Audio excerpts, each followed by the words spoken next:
Well, kia ora koutou, ngā mihi nui kia koutou ki tēnei hui. Thank you very much for joining us today. I'm delighted to welcome you to our webinar series, Dementia Rights are Human Rights. For those of you who don't know me, my name is Catherine Hall and I'm the Chief Executive of Alzheimer's New Zealand. And I'm delighted to be kicking this webinar series off in September, which is World Alzheimer's Month, which is a global campaign for raising awareness of dementia and for increasing the acceptance and inclusion of people living with dementia. So you might know that this series of 3 webinars replaces our conference, which was planned for later this year and has now been deferred to next year. And you'll also know that the huge impact that dementia has for people living with dementia, for our health system and for our economy.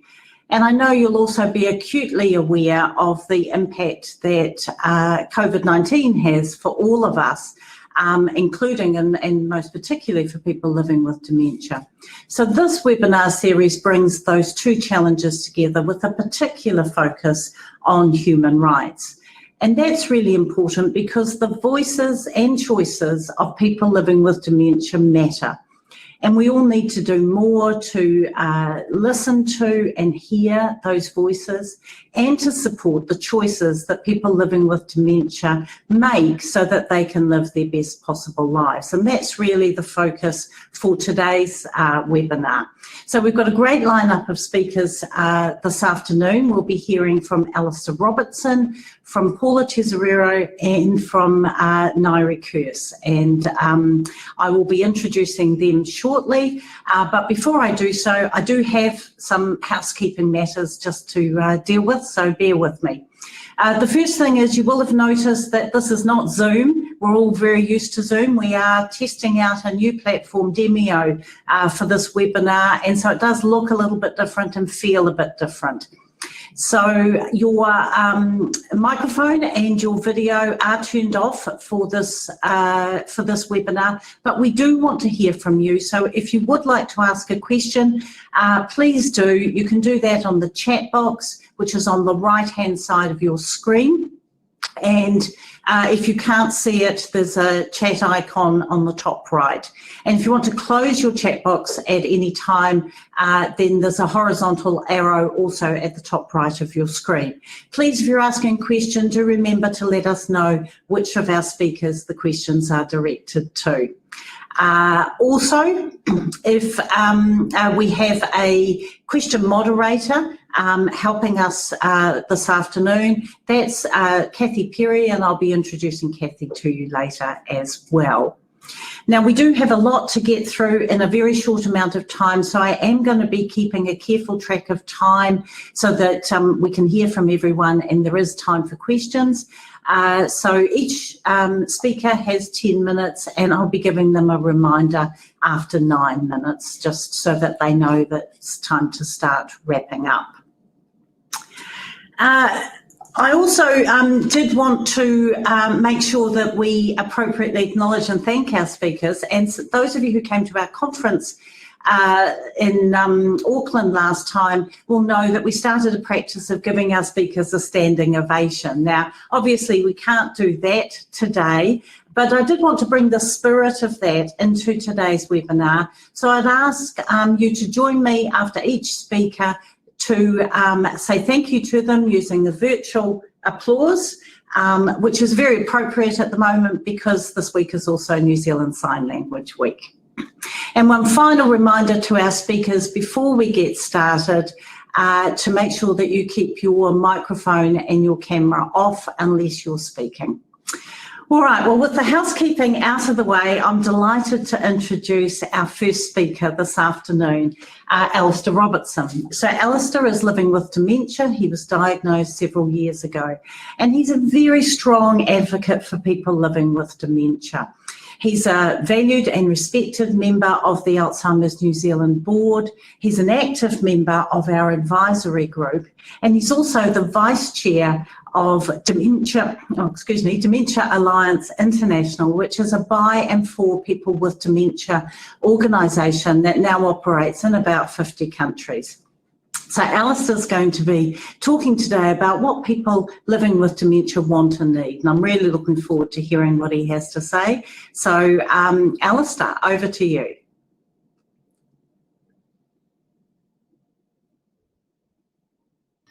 Thank you, Catherine. Thank you. So what I'm going to talk about is the Dementia Declaration. And this is a first for New Zealand's dementia community. The Alzheimer's New Zealand Advisory Group created a document that details what people living with dementia need in their lives in order to live our life the best that we can. We've written the Dementia Declaration as a vehicle for change. As the document's introduction states, our lives do matter and it's time for us to be heard. We have the same rights, needs and desires as everyone else, but we are ignored far too often. This needs to change urgently. And hopefully the declaration will facilitate that change process. Dementia rights are human rights. As someone living with dementia, I know firsthand the challenges involved. The lack of adequate and appropriate support and care services, the difficulties navigating the health system, the social isolation, stigma and discrimination that we are subject to, the lack of control over and involvement in decisions that affect us, being marginalised as if our lives are over and of no consequence the moment the diagnosis is made. Let me share with you some things that have happened to me that show what the challenges facing us are. Decisions being made for me, but not by me. It's as though I wasn't even there. Unfortunately, this is a common occurrence even within the health service sector. Another example is navigating the health system. Imagine how much more difficult it is when you have dementia. When I was diagnosed at the age of 60, I was managed under the older person's mental health team. Then sometime later, the local district health board decided that those of us diagnosed under the age of 65 were too young to fit within the older person's mental health service, as this was for people for 65 and over. Initially, we were in no man's land. Decision was then made that we would be serviced by the neurology team. But guess what? They did not have the personnel or services to meet the needs of people with dementia. So eventually we moved back under the care of the older person's mental health team.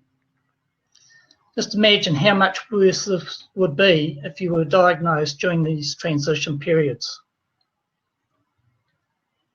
Our declaration, because it is for all New Zealanders with dementia, is our way of educating society about what we need. It's our plea to be treated with respect, kindness, understanding, acceptance and dignity. It outlines our baseline requirements for the establishment of a more dementia-friendly or inclusive New Zealand. And why shouldn't we expect these? What is different between you and me? The only difference is a diagnosis of dementia. However, the experience of those of us with dementia is that we are treated differently. We are not always treated with respect, kindness, understanding, acceptance and dignity. Our experience is that New Zealand is not always inclusive. So we're hoping our declaration will become a benchmark against which governments, organisations and individuals can measure themselves when they interact with and make policy for people just like me. And there are plenty of us. 70,000 New Zealanders have dementia now, and that number is expected to triple over the next 30 years. And remarkably, and possibly surprising to some, very few of us fit the mental image that seems all too prevalent of the vacant, disconnected individual who must be restrained in the dementia unit. By far, most of us live at home, and we continue to do our best to live our lives as well as we can. I still don the lycra and ride my bike around Napier as often as I can. And if you visit the Alzheimer's New Zealand website, you'll see videos featuring Rita and Helen, two women also living with dementia, telling you what they do to live as fulfilling a life as possible. Yes, it is possible. We three, Rita, Helen and I, are just normal people with normal hopes and dreams, hobbies and pastimes, and normal lives.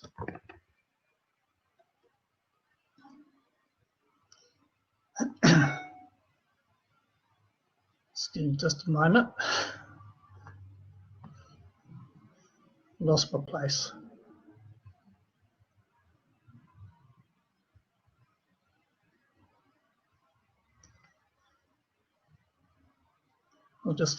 We three, Rita, Helen and I, are just normal people with normal hopes and dreams, hobbies and pastimes, and with normal lives, normal friends and normal families, just like most of you.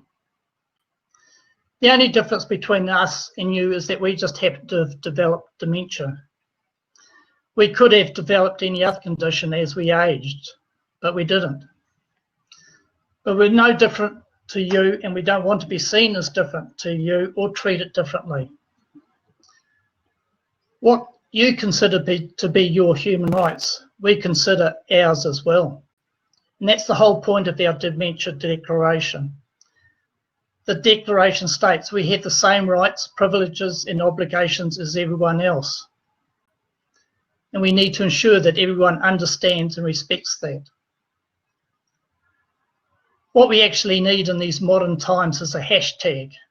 We need to hashtag our lives matter, or hashtag dementia doesn't dumb us down. We need something that'll go viral, so all the ideas are welcome. So before I wrap up, I just want to say a word of thanks to my fellow advisory group members who worked with me on the drafting of this declaration, and to the Alzheimer's New Zealand's team and board who also contributed to the final product. Our declaration was 4 months in the making, and I'm proud of what we have achieved and produced. I sincerely hope it will make a material difference to the lives of all New Zealanders living with dementia, now and in the future. I would like to encourage you, please, to go onto the Alzheimer's New Zealand website and pledge your support by signing the declaration, which is done via an application called Action Station. I hope that as you enjoy the remainder of this webinar and the following 2 webinars in the series, that you keep in mind the Dementia Declaration, its importance to people living with dementia, and how you can do your bit to ensure that the Dementia Declaration is upheld. Thank you.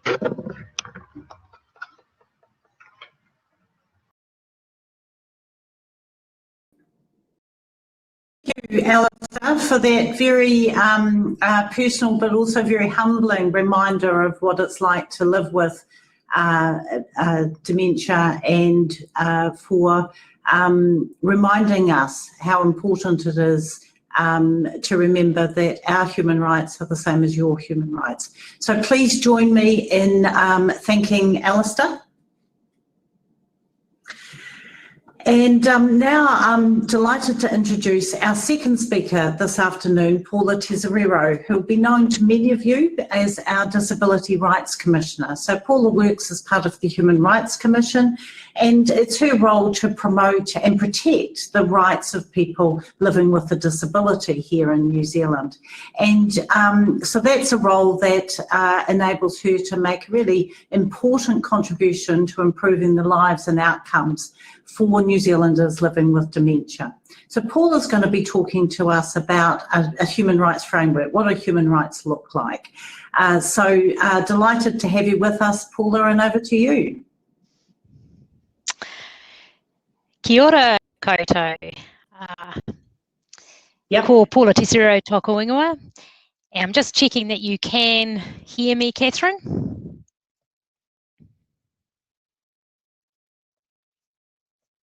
I can see you, so you're good.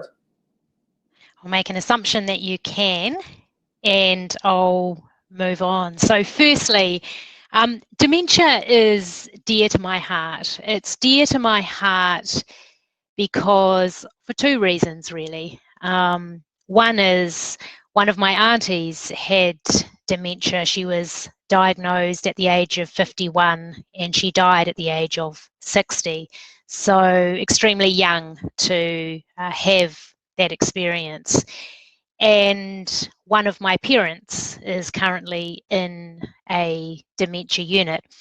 And rather ironically, it's that parent's birthday today. And so I started my morning along with my 8-year-old son in the dementia unit. I walked in with an outrageous number of balloons to celebrate that parent's birthday today. And as many of you will know, lots of people get interested in what's happening when you visit a resident. And so it was lovely to start the day with this parent who I'm very close to, and my son has an extraordinary close relationship with. So I personally hold issues of dementia close to my heart, and in my role I hold the human rights of those living with dementia as very important to my role. Catherine, I'd like to thank you for having me on this webinar, and I'd like to really acknowledge all of the work that you do for those living with dementia. And for people listening to this, I can only say that Catherine is a very strong advocate on your behalf, and I really enjoy working with her to advance the rights of people living with dementia. Alister, thank you for your presentation and for all the work that you do nationally and internationally, and I'm really looking forward to seeing progress with the Dementia Declaration. And Professor Ngaire Kerse, just want to acknowledge you, and I'm looking forward to hearing you speak. As the Disability Rights Commissioner, my vision for New Zealand is the same as that set out in the United Nations Convention on the Rights of Persons with Disabilities. It is one where disabled people's human rights are enjoyed every day in every single way, where everyone has choice and control in their own lives on an equal basis to others. And pertinent to Disability Pride Week last week, that disability becomes a positive identity that we value and embrace as a nation. People living with dementia, it should go without saying, have all the same human rights as anyone else. But as is noted in the Dementia Action Plan, because of discrimination, these rights are often not recognised. It's often assumed by people providing services, including health professionals, that a diagnosis means people are not able to exercise these rights. Human rights embody values such as the importance of partnership, participation, protection, safety, dignity, decency, fairness, freedom, equality, respect, well-being, and responsibility. The United Nations encourages governments around the world to incorporate the principles into programs for older people. And I know that dementia is not just an issue for older people, but predominantly does impact on older people. Taking a human rights approach means people living with dementia being treated with respect, participating in decisions that affect them in a way that Alister described so well to us. It's being supported to make decisions that are important to them and their families. And it's being able to access the care and support that allow people to live with dignity in their place of choosing. It means having access to the things that people need to live well, such as good quality, safe housing, privacy, an adequate standard of living, a way of getting to where we need to get to, protection from discrimination, maltreatment and abuse, and recognition and support for the people caring about and providing support for people with dementia. In her end of mission statement for New Zealand earlier this year, the former UN expert on the human rights of older persons said here, after spending time in New Zealand, that the key features of the human rights-based approach is that the global minimum rights standards are translated by our laws. She stressed that the importance of a holistic policy approach in which they are put into practice through inclusion in policies, programs, and practices.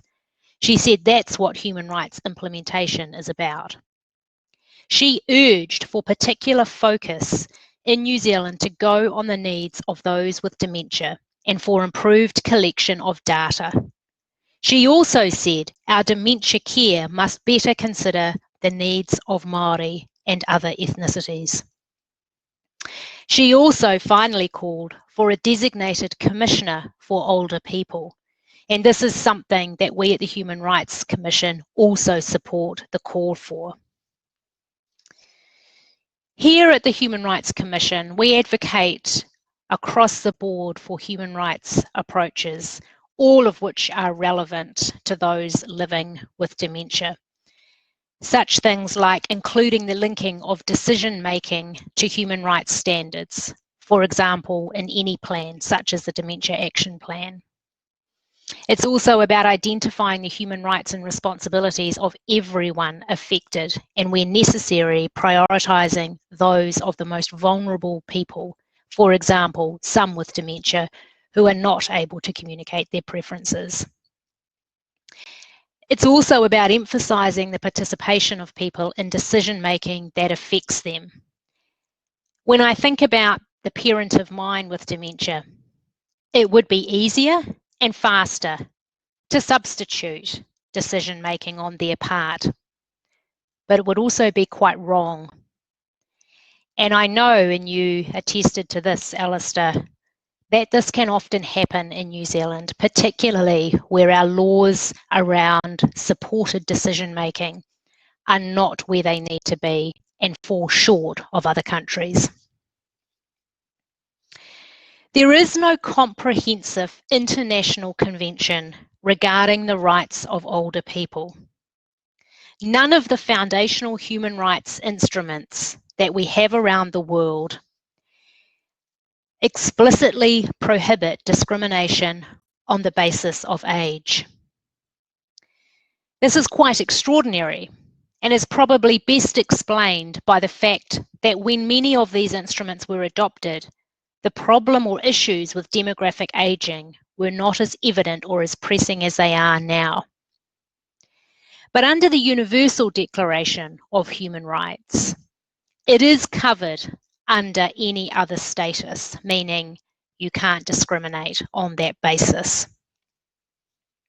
The Convention on the Rights of Persons with Disabilities does provide some coverage. It requires states to provide services to prevent and further minimise disabilities among older people, and to ensure that older disabled people have access to retirement benefits and programs.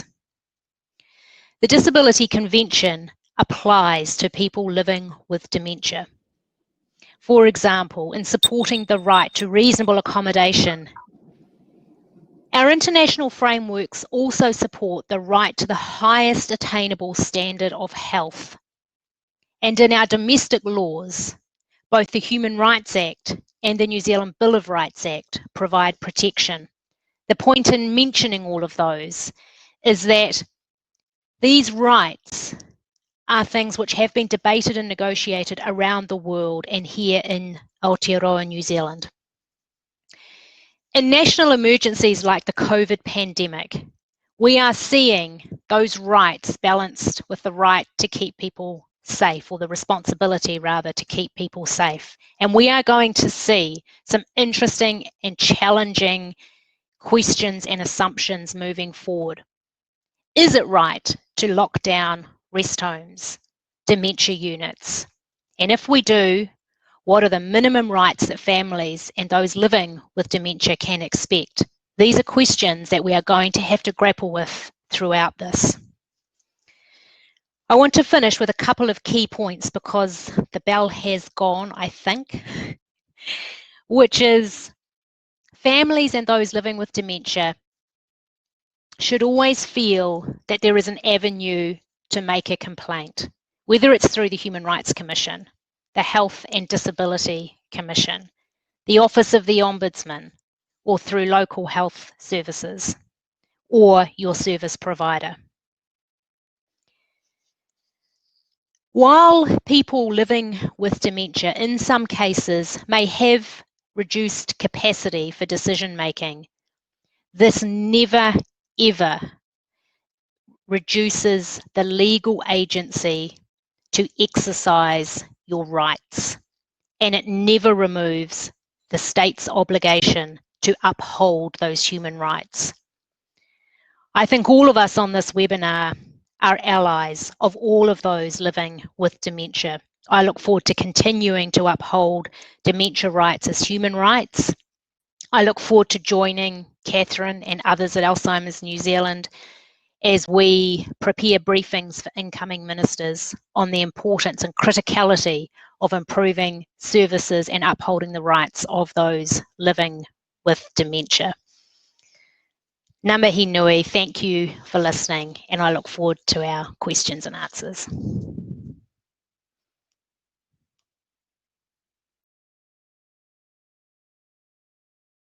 Paula, and I'm sorry that you couldn't hear me reassuring you that we could hear you and we could see you. But thank you very much for that very clear and really helpful way of thinking about and approaching human rights, and I'm sure that's going to inform the rest of these webinars as we move forward. So please join me in thanking Paula. All right, now I'm pleased to introduce our final speaker for this afternoon, Professor Ngaire Kerse. So Ngaire is the current and indeed inaugural Joyce Cook Chair of Ageing Well, and earlier this year she was also appointed a member of the New Zealand Order of Merit for her services to older people and to health. So Ngaire is also a clinician and a researcher, and she's passionate about positive ageing. And she'll be talking to us about some of the practical issues that arise for older people and people living with dementia. So great to have you along, Ngaire, and over to you. Good. I'll just check you can see and hear me okay. Hoping that that's the case. Yes, sorry, I keep forgetting I'm supposed to reassure you about that first. Yes, you are fine. Okay, kia ora. So, ko Mount Peel te maunga, ko Arari te awa, te Waipunamu, ko Tarana te whare te puna, ko Ngāti Pakeha te iwi, ko Ngaire Kerse taku wingo ana reira. Tēnā koutou, tēnā koutou, tēnā koutou katoa. And thank you very much for the invitation to come and talk today.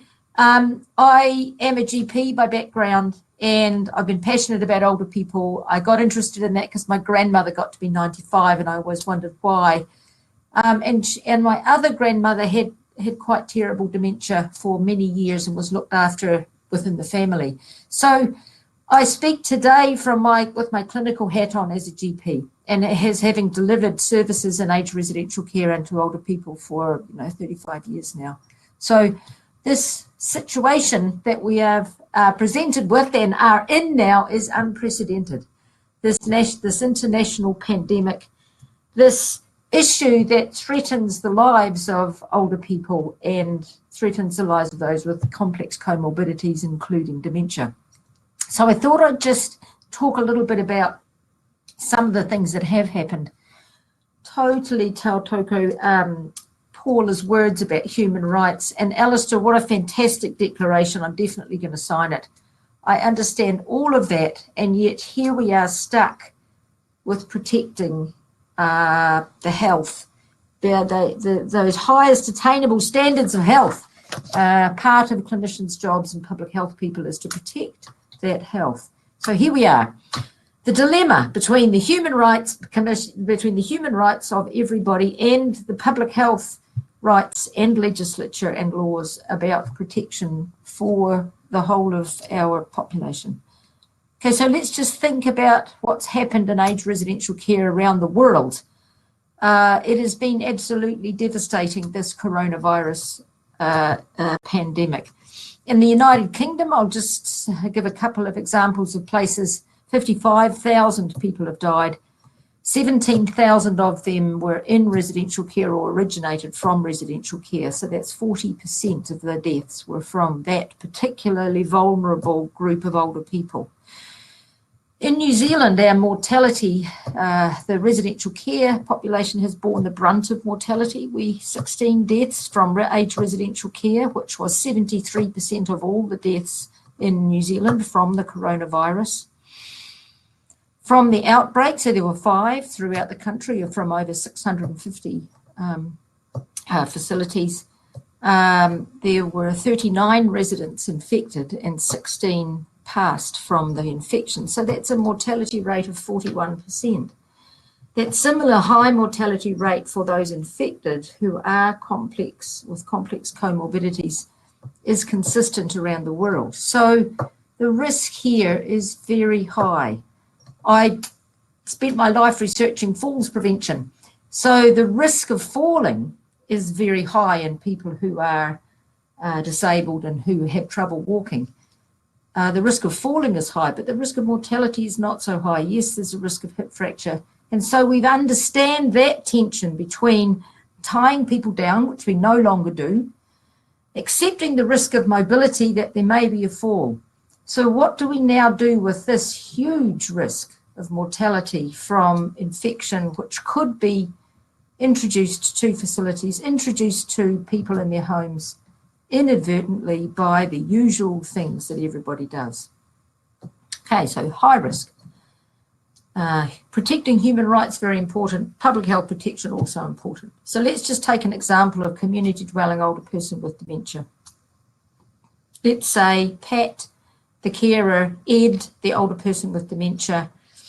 They live in a suburb in Auckland. They are very well supported by day program. So a couple of days a week, Ed goes to a day program. They have in-home respite regularly and home help and personal care. The daughter lives around the corner. She's a practice nurse, and they have grandchildren who visit regularly. So here we go to the outbreak in Auckland. We've had one lockdown and now a second lockdown. So Pat and Ed became a bubble. They no longer had their in-home respite. They no longer had their home help. Their daughter protected them by not exposing them to risk. The decisions for Ed and Pat were made without any control from themselves. These decisions to not have non-essential home help support anymore were outside their control. Day programs were considered to be too risky. And so poor old Ed and Pat were left in their bubble. And of course, the response of Ed and Pat to that were, Pat became lonely and depressed. Yes, everyone did everything they could to maintain non-personal contact. Ed became agitated and exhibited worse behaviours associated with dementia. And so so here we are with that bubble. So as a clinician, as a GP, I myself no longer visited people. We were asked to do things virtually, and that again was to stop what happened in Italy, where there were waiting rooms full of people coughing on each other and increasing spread through the older population and devastating mortality there. So here we are. There are many people who are very innovative in this time, and I want to just give special mention to Orchidia Monterey and the Diversional Therapy Association, who throughout residential aged care and in community groups have done their darndest to be inclusive, to continue safely activities and things that can be done either virtually or with physical distancing, and maintain that kind of support for people with dementia. People with dementia also may have great difficulty understanding the need for these restrictions to our visiting and to our personal interactions. And that's another whole area that we need to develop new ways of communicating, new ways of reminding, new ways of helping people to understand. And I know the Alzheimer's organisations and dementia organisations around New Zealand and around the world have also developed innovative ways to try to consistently support their clients. So I'm going to leave it there because I've seen the questions coming through and I'm really looking forward to the discussion. So I totally understand these balancing acts that we all do in an effort to maintain human rights at the same time as attempting to maintain health. Because of the risk of this virus, this is the highest risk virus that I have been involved with. It's much worse than influenza. And I think we need to debate how much risk is acceptable for people. We need to ask the people who work with people with dementia. We have to ask the whānau and the families. We have to ask people with dementia themselves what kind of risk they would be prepared to accept to maintain their freedoms, to maintain their abilities to, to protect themselves against being completely vulnerable. I also tell Toko the human rights of Māori and how Māori society operates in a very collective way. There was some fantastic work done by Māori organisations throughout the Mid-North Island and the South Island with using community members who became navigators to assist and bring in and take healthcare out to the communities to increase immunisation rates for influenza. We're the highest amongst Māori communities in this year compared to all other years. That's a fantastic achievement. So I'll leave it there and hand it back to Catherine, and I'll look forward to the questions.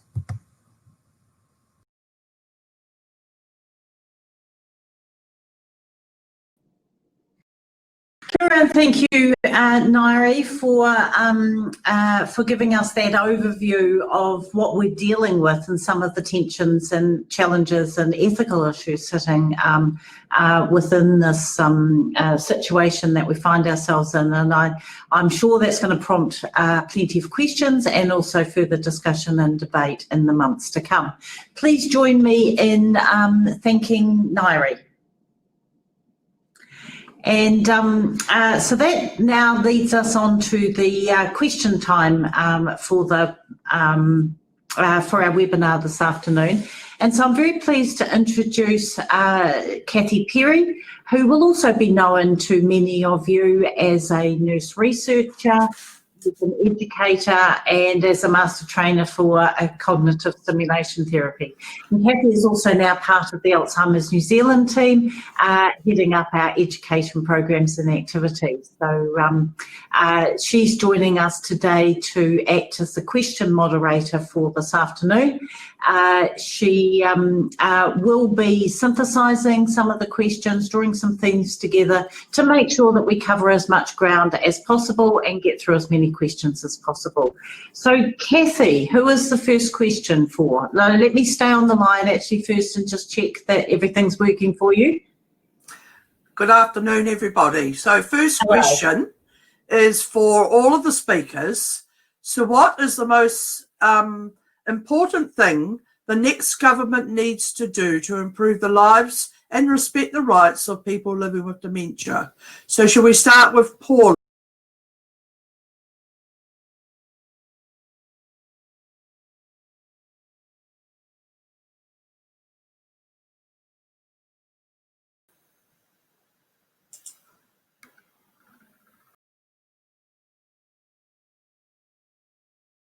There's been a huge amount of work that's gone into that plan. It sits nicely as a way of contributing to the global action plan on dementia, and certainly that's what I will be calling for, is implementing that dementia plan.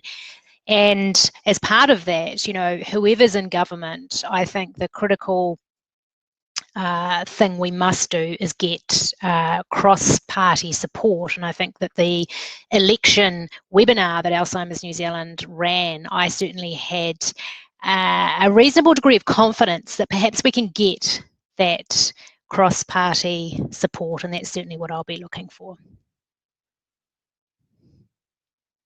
Next, I think.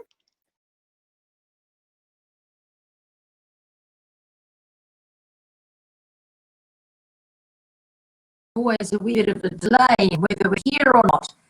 So thank you for that question. Now, I totally agree with Paula that we have the Dementia Action Plan, and focusing on implementing that around New Zealand is very important. I also think that there needs to be an explicit adaptation of the Dementia Action Plan, or development of a Māori action for dementia for Māori and for ethnic groups, because that adaptability and variability in the needs of people with dementia is got to be recognised. So the next government needs to give voice to the many different groups of people with dementia, and they need to reduce the variation in availability of services specifically for people with dementia around New Zealand. You know, how they do that is will be, the devil will always be in the detail. But yes, I think we do have a very good foundation with that action plan. So let's stick with that. Thank you. Well, now, Alistair, are you ready to respond to this question? Yeah, like the previous two, I suppose the Dementia Action Plan really follows on quite nicely from our Dementia Declaration. And, you know, if you look at the last 10 years as to what has happened in the dementia sector, I mean, regardless of the great work everyone has done as far as advocacy and what have you, there has been very little that has changed over the last 10 years. And, you know, we even had the New Zealand Framework for Dementia Care that the Ministry of Health put a lot of effort into, and that was produced in 2013. You know, that's 7 years ago that framework was put in place, and yet very little of it has been actioned. And certainly with the Dementia Action Plan, I mean, really what we're trying to do is ask for a transformational change, and really we need to get commitment from the government to actually implement it.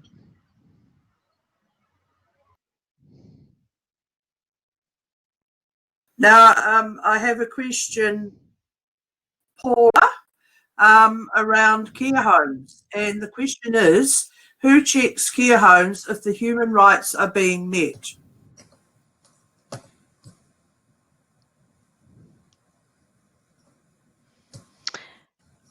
I didn't hear who that question was for, but it's Paula, so I'll have a crack at answering that. Paula, it was for you. Yes. So there are a number of organisations who have responsibility in this area. The Ombudsman has responsibility for looking at whether the standards are being met in secure rest homes, and the Ministry of Health have audit and compliance checks that they must do to ensure that services are being provided in an appropriate way. One of the real challenges that a number of what I'd call integrity agencies, for want of a better word, so that's the Human Rights Commission, the Ombudsman, the Health and Disability Commission, who also have responsibilities in this area, the Privacy Commissioner, and various others, we got together, and one of the critical things we have been discussing through COVID is the importance of making sure that residences like rest homes, like dementia units, in a range of other places, for example, youth justice facilities, how we can ensure that people are able to get in and do the normal inspections. And so even through level 4 and then into level 3, there were staff who went into various places around the country with the personal protective equipment and tried to get a sense of whether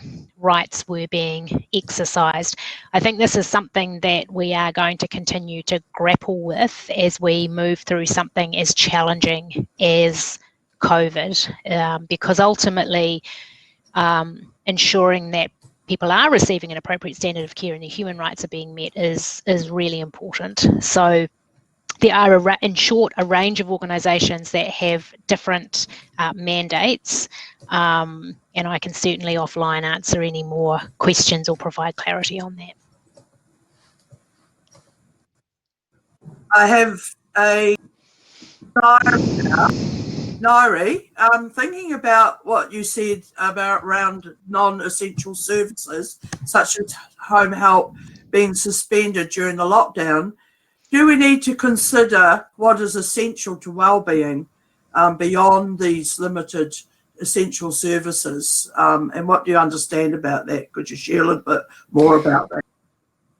Yeah, look, I agree with the sentiment, and I also want to acknowledge there were several organisations around New Zealand that got on the blower and contacted lots of older people during the lockdown period. Age Concern was one of them. They had a national initiative. MSD with disability lists were very active in contacting people and making sure that they were all right. So there was always the phone. So what are essential services? I know that we have a greater awareness of loneliness. We have a strong understanding that social support and social connections are so important for everybody actually, but particularly for older people who rely on those services, rely on those connections for their well-being. I think this is probably one of the areas that's going to be the hardest to make some inroads on, or to actually have the debate. Who makes the decision about what's an essential service or not? I was particularly keen on the physiotherapists being allowed to stay in residential care. But then, of course, some of those physiotherapists go from one facility to another facility to another facility. Yes, they can be protected with PPE and they can provide all of the protections, but is that acceptable risk? Certainly there is a lot we can do with telehealth. So if there is a program that needs to be delivered, potentially the expert could be visually instructing one of the staff members who is there, who is essential. Home help, to my mind, provides many purposes, not just the vacuuming. It is a regular contact. It is somebody's eyes and ears to spend some time in the home, just to interact with that older person. So there's a lot more to housework, and I think this is a discussion that we would start to ask to be had. I'm not saying that it's easy to change those things. I myself was part of the development of advice for residential aged care and for primary health care throughout the pandemic, and it's very tricky to try to communicate effectively, to try to get the gist of what the public health imperatives are through to the people who are at the front line.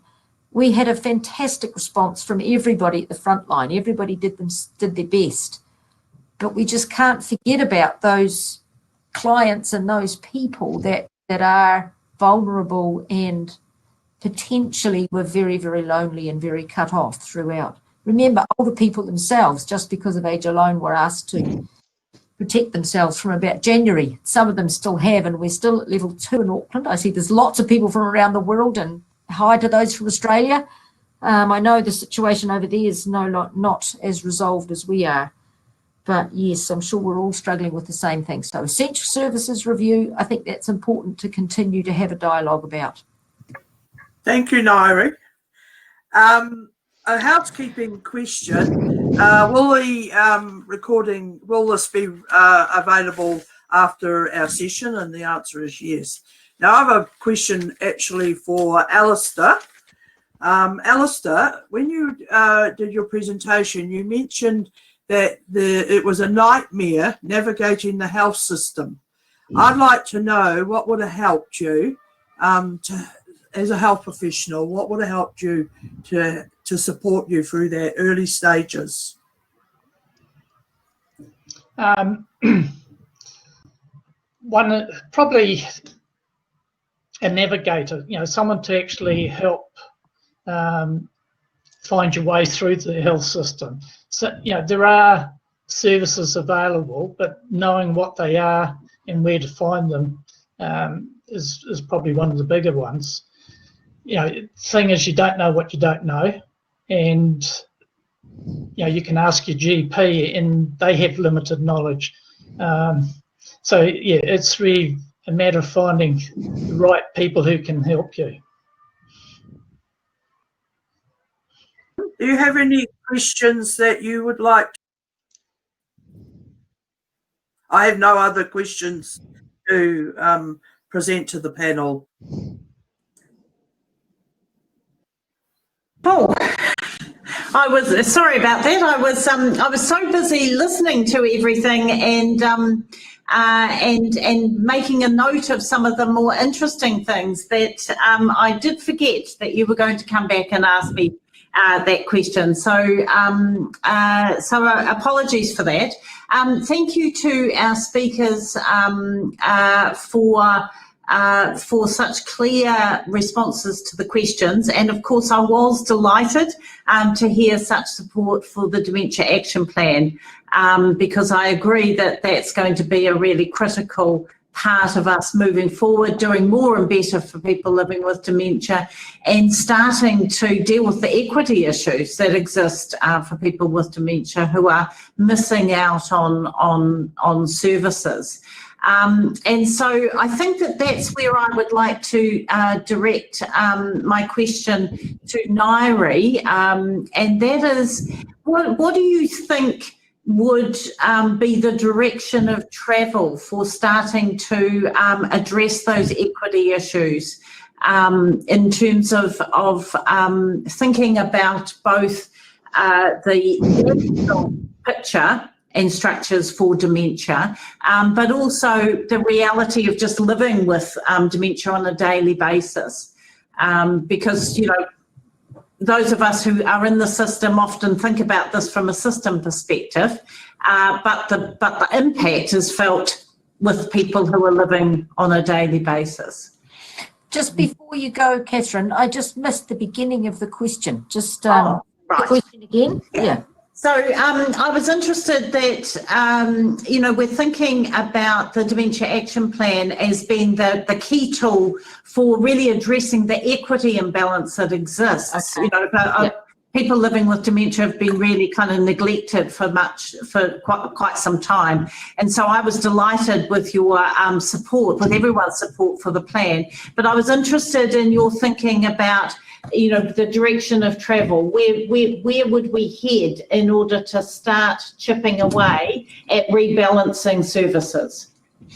Well, I just noticed in the chat that Macarena Dudley, who's a senior lecturer up here at the University of Auckland, has an active group who are addressing the Māori Mati Wariwari Action Plan.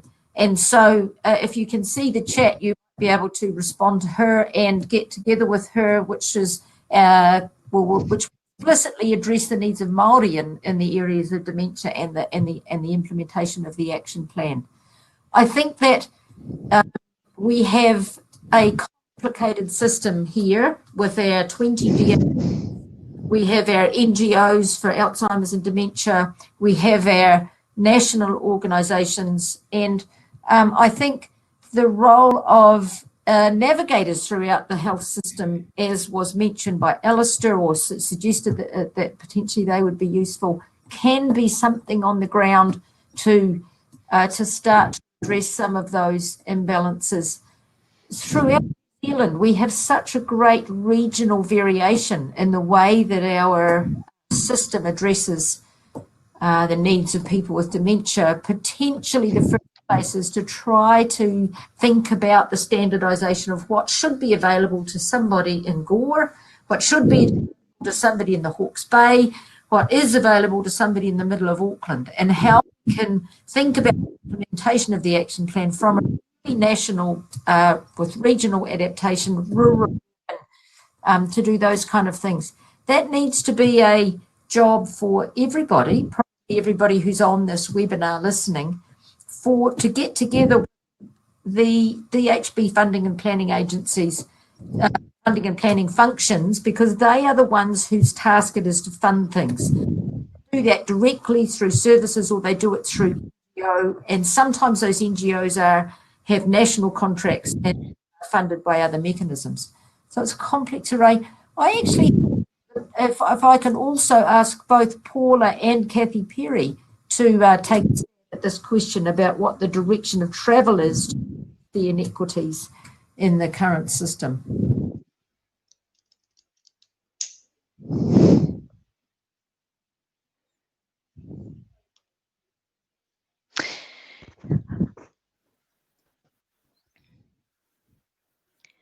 I'm happy to just add a couple of points, which is, I think one of the things that certainly COVID has done, and others have touched on this, is just highlight the huge inequities that actually exist for many groups in New Zealand, and older people, and certainly people with dementia are amongst those.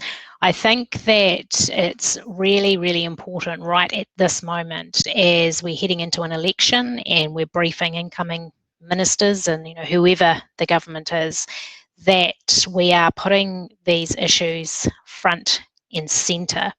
And one of the things that's not directly answering this question, but I can see the time ticking by, and something that I just wanted to make sure that I conveyed to this audience, is the importance of not seeing the protection of people from a public health perspective and human rights as being mutually exclusive. They are in fact very complementary. So I would hope that as we move through this pandemic, that everybody takes a human rights approach to keeping people safe. So what do I mean by that?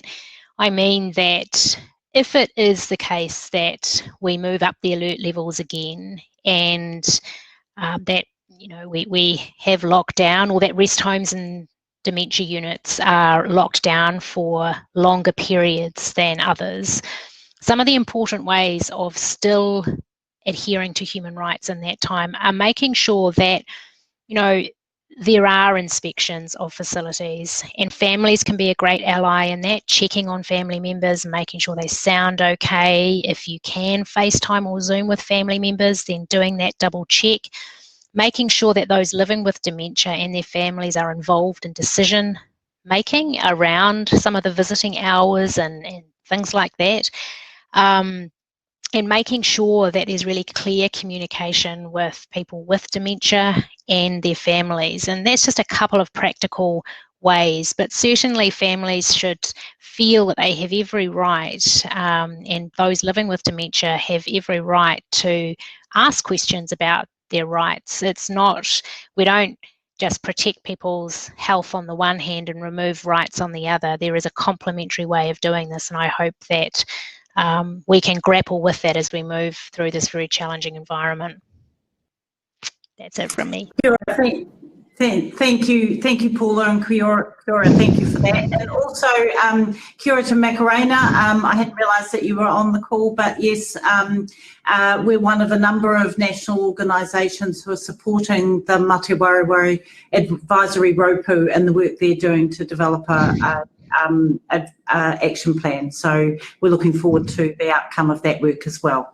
And just also picking up a point that Paula made just then and earlier in her presentation around the work that many of us will be doing to provide a briefing to the incoming Minister of Health, and we've certainly got one under preparation, and that will be available on our website when we have a new Minister of Health. So look, that brings us to the end of the webinar today. Thank you so much for joining us. We really appreciate it, and for feeding those questions through. Thank you also, a huge thank you to our three speakers this afternoon, Alister Robertson, Paula Teserero and Ngaire Kerse. Great to have you with us this afternoon. And thanks also to Kathy for doing such a great job on the questions. This is a really big and really important topic, so we will be carrying on talking about this in their future webinars and I'm sure in other forums. So please do join us for our next webinar, which will be in late October, and then we'll be talking more about what's happened and what we've learned through COVID. And then in late November, we'll be starting to look forward and think about, well, how can we think about things differently? How can we do things differently? What are the opportunities and innovations available to us? So if you, by registering for this webinar, you are automatically registered for the others. You don't need to do anything else. But if you do think that someone else might enjoy the webinars, please do feel free to pass the link on.